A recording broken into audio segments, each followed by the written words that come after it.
Hello, ഇതെങ്ങനെയുണ്ട് കാണാൻ? ഇഷ്ടമായോ? എൻ്റെ 2.5 മണിക്കൂറത്തെ കഠിന പ്രയത്നമാണ് കേട്ടോ ഇത്. ഈ ഒരു വർക്ക് വളരെ സിമ്പിളായിട്ട് പറയാമെങ്കിലും ചെയ്യുമ്പം കുറച്ച് കഷ്ടപ്പാടാണ് കേട്ടോ. ആകെ 3 സാധനങ്ങളെ ഇതിന് വേണ്ടു. നമുക്ക് ഇഷ്ടപ്പെട്ട ഒരു ഫോട്ടോ പ്രിന്റ് ചെയ്യുക, പശ, ബാംബു സ്റ്റിക്ക്. എന്നിട്ട് ഈ ഫോട്ടോയിൽ ഓരോ വരക്കും കണക്കായിട്ട് ബാംബു സ്റ്റിക്ക് മുറിച്ചെടുക്കുക. എന്നിട്ട് നമ്മുടെ പശ വെച്ച് ഒട്ടിച്ചെടുക്കുക. പറയുമ്പോൾ സിമ്പിളാണ്, പക്ഷേ ഇത് ഓരോന്നായി വെട്ടി ഒട്ടിച്ച് വരുമ്പോഴേക്കും നമ്മളെ പകുതിക്കാറ്റ് തീരും. പക്ഷെ ഈ പ്രോസസ്സ് അടിപൊളിയാണ് കേട്ടോ. ഒട്ടിച്ചൊട്ടിച്ച് അവസാനം കൈയൊക്കെ തമ്മിൽ ഒട്ടാൻ തുടങ്ങി. കാരണം അത്രയും ഗ്ലൂ ഞാൻ അതിൽ തേച്ചിട്ടുണ്ട്.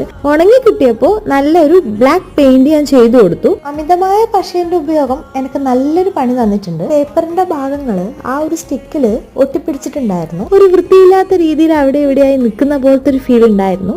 അല്ലാതെ സംഭവം എനിക്കിഷ്ടമായി. നമ്മുടെ ഗിവ് അവേന്റെ റിസൾട്ട് ഒരു ലോങ് വീഡിയോയിൽ ഞാൻ പറയാം കേട്ടോ.